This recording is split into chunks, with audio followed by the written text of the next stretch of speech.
If you want to go ahead and move out your files from one folder to the other, then all you need to do is go around onto a file right here, click on the three dot button, choose move, or you can go ahead and right click and choose move right here. Then you can go around onto a particular folder and move it inside right there. So once you go around over here, you can see that I can move out the files, I can replace the file, skip the file, or save it as new because I already seems to have a file with the same name. So let's just go ahead and click on save as new, and a new file will be created. So if I were to go around over here, I can go ahead and select out multiple files just like this, or I can click and drag them out as well, and I can go ahead and right click and move them out within a particular folder right here just like this as well.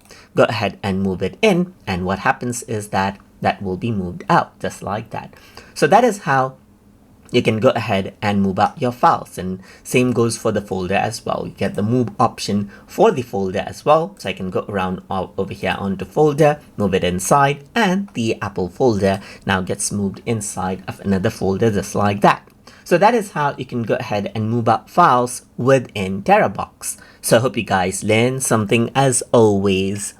And as always, please like, comment, share, and subscribe.